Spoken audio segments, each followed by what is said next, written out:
Hello, dear friends. Today's topic is noun phrase and noun clause.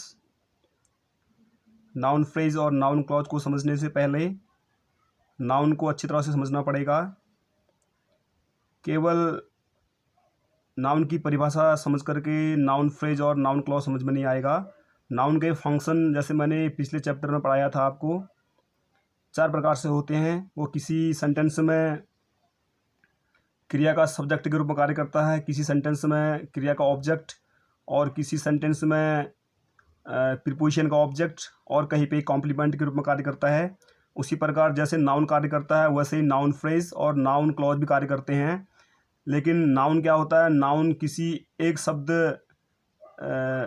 कोई जो है sentence के अंदर होता है जो सब्जेक्ट के रूप में कार्य करता है, तो उसको नाउन हम बोलते हैं, वो नेमिंग वर्ड होता है। दूसरा नाउन फ्रेज क्या होता है, नाउन फ्रेज जो है दो या दो से शब्दों ज़्यादा शब्दों से मिल करके जब किसी सेंटेंस में नाउन के रूप में कार्य करता है तो उसको हम नाउन फ्रेज बोलते हैं। और नाउन क्लॉज क्या होता है, नाउन क्लॉज दो या दो से अधिक शब्दों से मिल करके जब किसी सेंटेंस में as a subject, as an object और प्रीपोजिशन ऑफ द ऑब्जेक्ट और कॉम्प्लीमेंट के रूप में जैसे आपका नाउन कार्य कर रहा होता है वैसे अगर ये कार्य करते हैं तो उसको नाउन क्लॉज बोलते हैं। लेकिन नाउन फ्रेज और नाउन क्लॉज में समझने से पहले जो है हमको ये समझना पड़ेगा कि जो नाउन क्लॉज होता है वो जो है सेंटेंस का वह भाग होता है जिसके अंदर उसका अपना सब्जेक्ट होता है और अपना एक प्रिडिकेट पार्ट होता है जिसमें एक वर्ब होती है उसकी। और नाउन फ्रेज में ऐसा कुछ नहीं होता, उसमें कोई क्रिया नहीं होती है, वो नाउन प्लस उसके मॉडिफायर से मिलकर बना होता है। जैसे देखिए पढ़ते हैं इसको, इस पर फर्स्ट में देखिए, this yellow house is for sale. यहाँ पे हाउस नाउन है आपका, येलो आपका यहाँ पे एडजेक्टिव है, येलो ने हाउस को क्वालिफाई किया, ये मॉडिफायर है इसका। और दिस आपका यहाँ पे डेमोस्ट्रेटिव एडजेक्टिव है जिसने हाउस को क्वालिफाई किया। अब देखिए दिस और येलो दोनों ने मिलकर के जो हाउस को क्वालिफाई किया।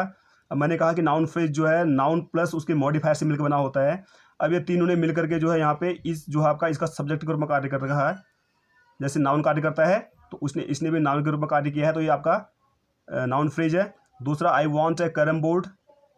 देखिए जो आपकी क्रिया है वॉन्ट, मैं चाहता हूँ, क्या चाहता हूँ, कैरम बोर्ड। तो कैरम बोर्ड यहाँ पे देखिए नाउन, ये आपका कंपाउंड नाउन है। इसके आगे जो हमने ये लगा रखा है ये आर्टिकल है, ये एक की तरफ इशारा कर रहा है। तो कैरम बोर्ड जो है आपका वांट जो आपकी मुख्य क्रिया है उसका ऑब्जेक्ट है, इसलिए आपका ये नाउन फ्रेज है। तीसरा, that he is coming is a good boy. That he is coming is a good news, कि वह आ रहा है एक अच्छी खबर है।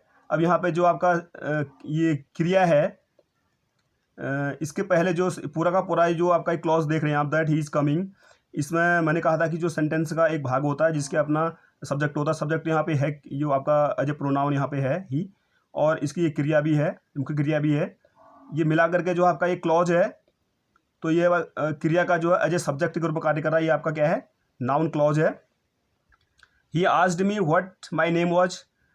उसी प्रकार जो है देखो उसने ही आस्क्ड मी, यहाँ पे माई नेम भी हो सकता है। अब उसके बाद देखिए जो she asked me what my name was.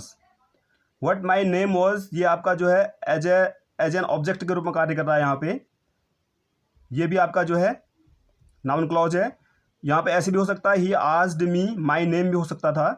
अब इसको जो है अगर he asked me my name होता तो आस्क्ड के बाद जो क्रिया है यहाँ पे जो आपका ये मी है और एक दूसरा माई नेम है, ये दो आपके दो ऑब्जेक्ट हो जाते। अब यहाँ पे व्हाट माई नेम वॉज, इसमें जो है नेम आपका जो है यहाँ पे एज ए नाउन, वॉज इसका जो क्रिया है, व्हाट यहाँ पे कंजक्शन के रूप में है, माई इसको जो है इसके ऊपर पोजीशन है, ये आपका पसेसिव एडजेक्टिव है, इसने नेम को क्वालिफाई किया है। तो ये चारों मिलकर के जो है यहाँ पे एज ए ऑब्जेक्ट के रूप में कार्य कर रहे हैं। जैसे कि आपका नाउन करता था तो इसका मतलब ये आपका नाउन क्लॉज है, क्लॉज। और दूसरा देखिए जैसे मैंने कहा था कि जो है जो नाउन है वो आपका प्रीपोजिशन ऑफ द ऑब्जेक्ट है। यहाँ पे जो है टू आपका प्रीपोजिशन है, तो प्रीपोजिशन के बाद जो है व्हाट आई से, जो मैं कहता हूँ कृपया सुनिए, तो व्हाट आई से यहाँ पे आई आपका प्रोनाउन एज ए सब्जेक्ट से इसकी क्रिया होगी। व्हाट यहाँ पे जो आपका एज ए कंजक्शन प्रीपोजिशन का मिलकर के बना हुआ है, तो टू के बाद जो है व्हाट आई से मिल करके जो है यहाँ पे ऑब्जेक्ट ऑफ द प्रीपोजिशन है, जैसे आपका नाउन होता है, इसका मतलब ये भी आपका क्लॉज है, नाउन क्लॉज है। Life is what we make it, यहाँ पे जो व्हाट वी मेक इट, जीवन कैसा होता है जैसा हम उसको बनाते हैं। तो जो इज है आपका वी की फॉर्म है यहाँ पे, जो आपके लिंकिंग वर्ब बोलते हैं, linking verb is am are was were. तो उसके बाद जो हमेशा कॉम्प्लीमेंट आते हैं, ये आपका वर्ब का कॉम्प्लीमेंट है, व्हाट वी मेक इट। जैसे आपके मैंने कहा था कि जो है आपका सब्जेक्ट होता है वो भी जो है वर्ब का कॉम्प्लीमेंट के रूप में कार्य करता है। तो यहाँ पे जो है व्हाट वी मेक इट, चारों ने मिल करके जो यहाँ पे कॉम्प्लीमेंट के रूप में कार्य कर रखा है, ये भी आपका नाउन क्लॉज है। Whatever we do, whatever you do, जैसा आप करते हैं, विल डिटरमाइन योर फ्यूचर, जैसा आप करते हैं उससे आपका जो है फ्यूचर निर्धारित होगा। तो वट एवर यू डू ये भी जो है आपका क्लॉज है। तो एज ए सब्जेक्ट है यहाँ पे, तो इसका मतलब देखिए ये आपका सब्जेक्ट हो गया, ये आपकी क्रिया हो गई। वट एवर यहाँ पे एज ए कंजक्शन है, तो ये मिल करके जो है यहाँ पे एज ए सब्जेक्ट है।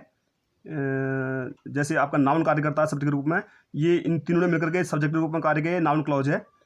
Hope you understand, this is very important video for you. So in next video I will teach you adjective clause and adverbial clause.